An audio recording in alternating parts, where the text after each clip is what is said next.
Welcome back. This is the third movie and hopefully final movie in this particular series. In this final video, I will show you the results of building these coils, how well they work, and I'll show you how I hook them up and the results I get. And my goal here is to try to inspire you people out there to try to build these yourself. It's not that difficult. They're pretty easy to make. If you follow along with the videos that I've had so far, you'll see that it's not that hard. So enjoy the movie. Alright, this is a series of my next three movies. This is the third movie in the series.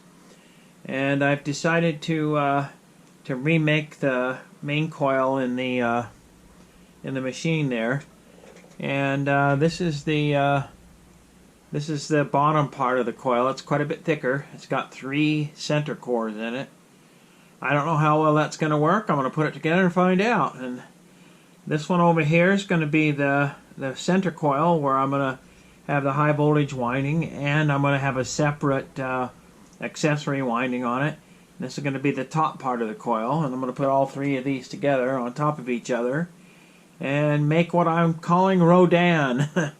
And then what I'm going to also do is I'm going to take this used to be top coil here, and I'm going to take these windings off of it, take all the wire off it, make the core just a little bit bigger, and I'm going to make it bigger around and bigger in diameter, and then I'm going to stick it back on top of here and get a better connection between the bottom top here.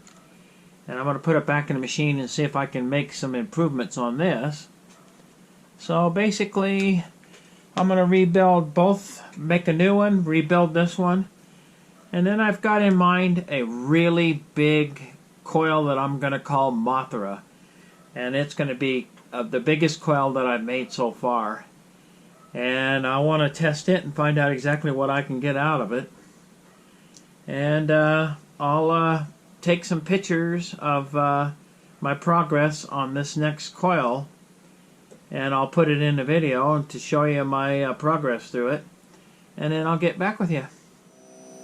Alright, I got my next coil in, and I'm testing it now, and holy crap. You know, if I wasn't seeing this with my own eyes, I would not believe what's going on.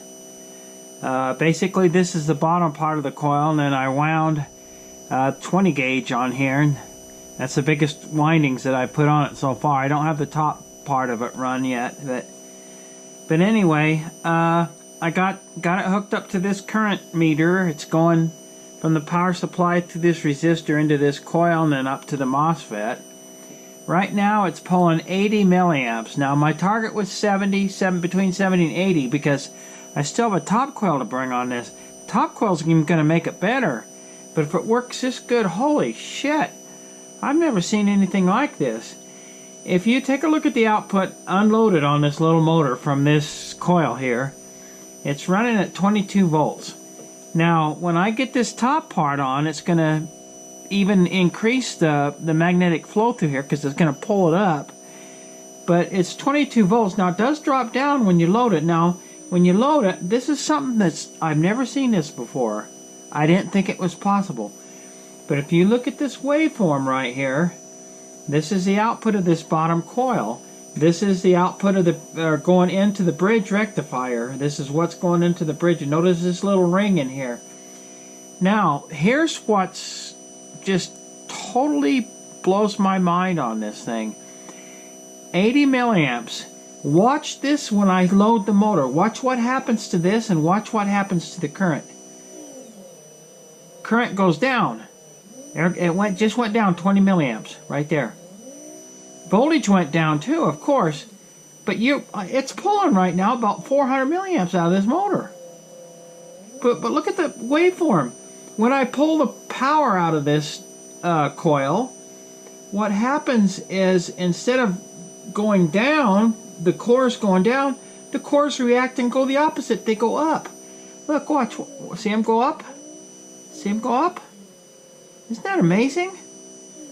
Now, if you calculate, this goes down to 60, This goes up to about 300 to 400. If you calculate the two, right there, like say, let's take it down to 12 volts. 12 volts right there. This is 60 milliamps. This is pulling 300 milliamps. And this is putting out more. The more you load this coil, the higher the output goes. It's crazy. I've never seen anything like it. It totally has to happen because of the magnetic flux, how it travels through these cores when you get the mixture right. Now this has got 3 core centers in it, and it totally works. I didn't think it was going to work that well, but when I hooked it up and first tested it, holy shit. And another thing I noticed, if you drop the frequency of the square or sine wave coming in, you can drop, let me watch what happens when I drop the frequency. Watch what happens. Okay, if I can here. Oh, wait a minute. I'm not there yet. Okay, we'll go there. Okay, now watch what happens when I drop the frequency. Look at that. Look at the voltage. Look at this thing goes crazy. Look at that. Look at that. Look at the voltage on the output there. Now the current did go up, but it still drops when you load the motor. But look at this. This is crazy, this output. I've never seen anything like that.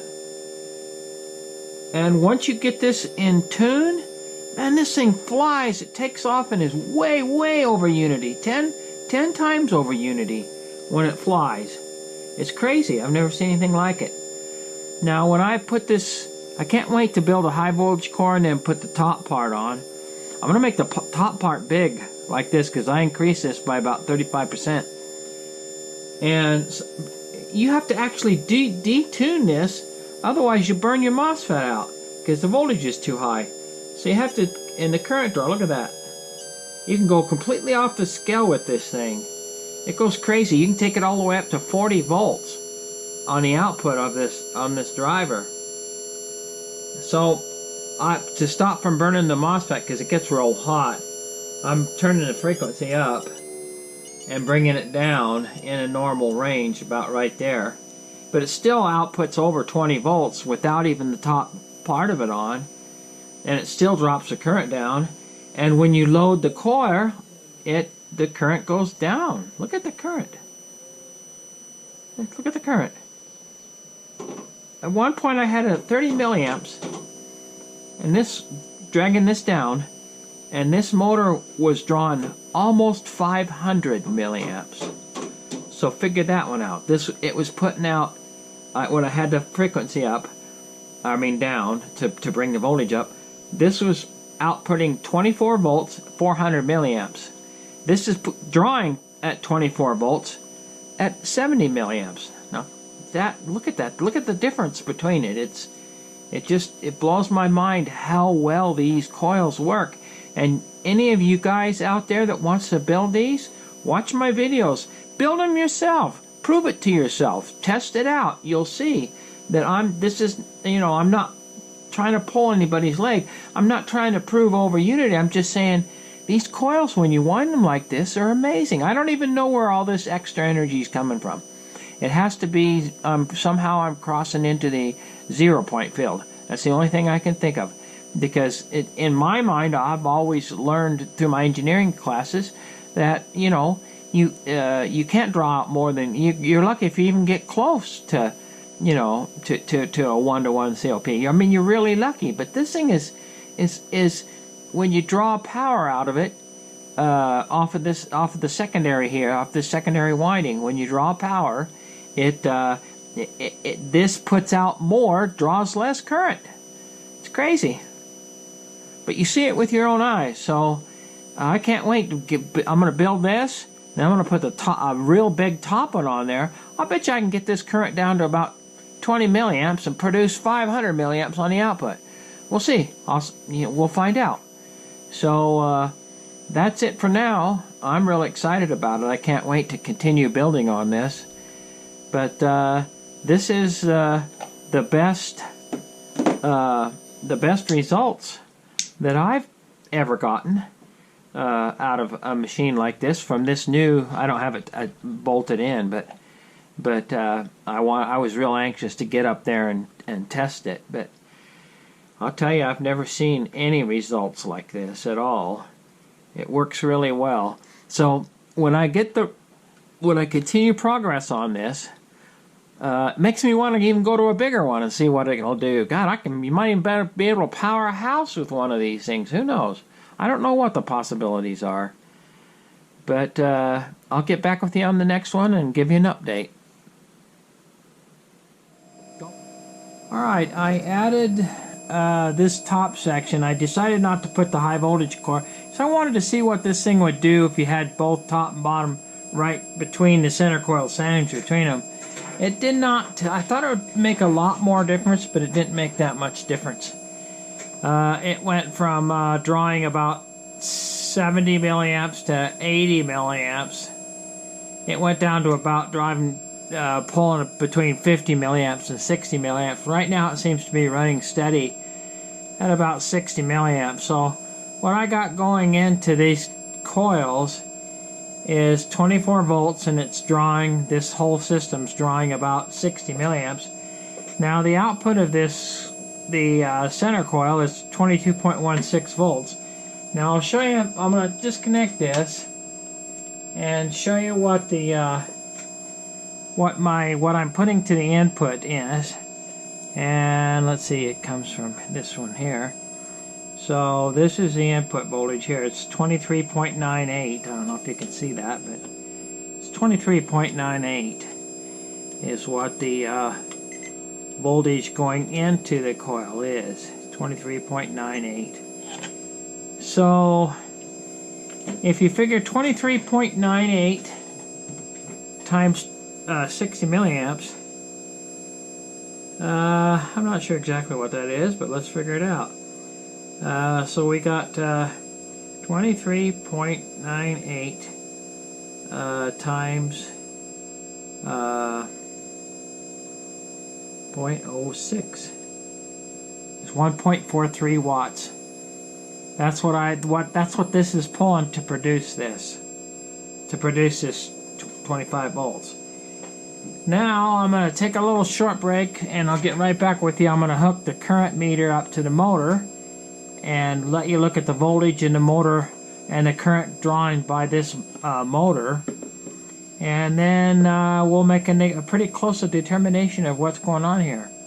So now when I pull this, if I hook the voltage back up here, I just have a red lead coming from the positive of the bridge rectifier, black lead coming from the negative of the bridge rectifier. So that shows, well, should show. What did I do wrong here?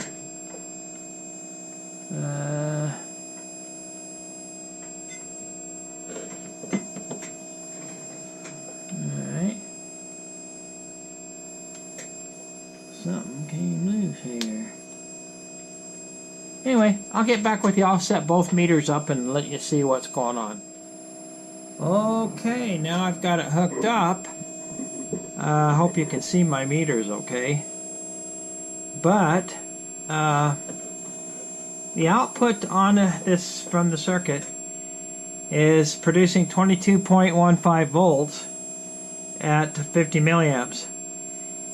And remember, this was 24 volts at 60 milliamps, so they're really, really close to each other. Now, if I just load this just a hair, there's 70 milliamps. There's 80 milliamps at 20 volts. So 80 milliamps, 20 volts. 80 there's 100 milliamps at 20 volts. 100. There's 100. Let me see. Okay, load it down. There's 100 at 19.6 volts. 100 milliamps at 19.6 volts. So if you calculate that out, 19.6 times 0.1, 1.96 watts. So this thing can really easily go over unity. And this isn't even as good as it was before. When I added, I thought this would make it better, but it's not making it better. It's actually making it worse. So what I was thinking about doing is taking this off tomorrow, and maybe take this piece off and get it closer down to the center coil. Maybe leave a few turns on here, not many, but just a few. And then I was going to increase the amount of turns I have on this one. And I'll bet you right with pulling no load or anything, I'll bet you it's the same in, same out. I'll bet you I can get it to where it's actually, without loading the motor, it's actually drawn more from the secondary. So, but anyway, you can see the waveform over here. Pull it down some. Now I'm not sure what this ring is, but haven't figured that one out. That might be like a back eddy in that core. I'm not sure exactly what that is. But when you pull this down, there's 100 milliamps at 20 volts. Close to 20. 100 milliamps. You can pull this thing way down. There's 12 volts at 250 milliamps. So this thing is still going way over unity. So I'm gonna do some more work with it tomorrow and hook it up and retest it. I'm not happy with the way this happened. I thought it would turn out a whole lot better, but right now the power coming from the battery is going through this meter. But if it doesn't draw at least 100, 110, 120 milliamps, this doesn't even read out. So even though this is in series with this, it's not showing any current draw right now. It only starts to draw current, or shows a current, when it's over 100 milliamps. So it doesn't show it. So that's why I had to hook the other meter over there. But anyway, you can go up with it too. I mean down with the frequency, up with the voltage. So you'll hear the motor. Oh, I keep doing that. I'm sorry. Watch.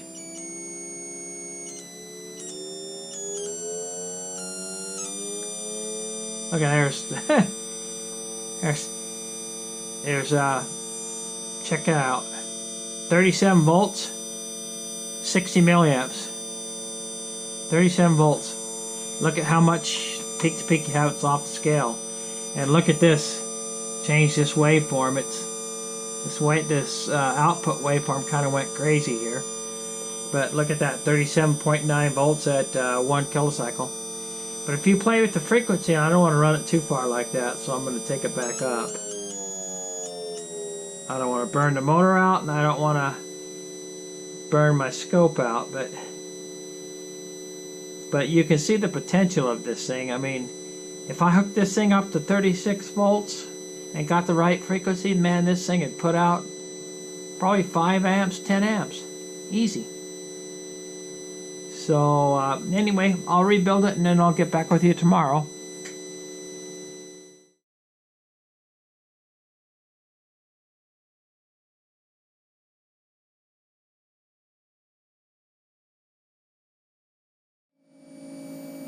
Alright, this is the my planned third video, the end of it. I don't think I'll make a fourth because I think that this video here will get my point across. And my point is very simple. It's not to prove anything. It's not to show how good of a builder I am. My point is I believe that everybody that's out there that's experimenting, what I call a backyard experimenters, I would say the vast majority of them are still using rotors and magnets. And when I started building these, I actually tested the magnetic flux density coming out the end of this core, or the cores that I was building. And if you take a $50 magnet, or a group of, say 8 of them, and you put them on a rotor and you build an axial flow type of cores and draw that energy out, this one core will produce more magnetic power than that $50 magnetic field that's coming out of that $50 magnet. And so here's what I'm saying. If you build these right, these are way more powerful than any magnet that you could put on any rotor. I mean, even if you took a really big, huge magnet, this thing is going to put out just about the same amount of Gauss. So if you calculate the amount of power that it takes to drive this coil and to make this secondary output, if you load this motor down right there, it's running about a little over a watt and a half. If you load this motor down and you calculate it down to 14 volts right there, it's pulling 200 milliamps. That is 2 times the power output. And when you pull power out of this, and I've showed you this before, pull power out of it, the current goes down. The more power you pull, the lower the current goes. Of course, this will shift because you're pulling this down and it's triggering on this one. So you're losing your trigger there a little bit. But now if you see how low this will go when you start to pull current right there, I can vary this and bring this back up to where you can see it, but it's pulling this secondary coil down, but it's not pulling it down enough to where it stops. See, that's almost stopping it right there. It's still got enough drive to power that motor. So my point is that I don't know how far you guys can take this. I've made about 10 of these different versions, and each one seems to improve just a little bit. Now I think I went down a little bit on this one because I put 3 cores in the center. I should have gone to 2. My instincts told me 2, but I went to 3, and you don't quite.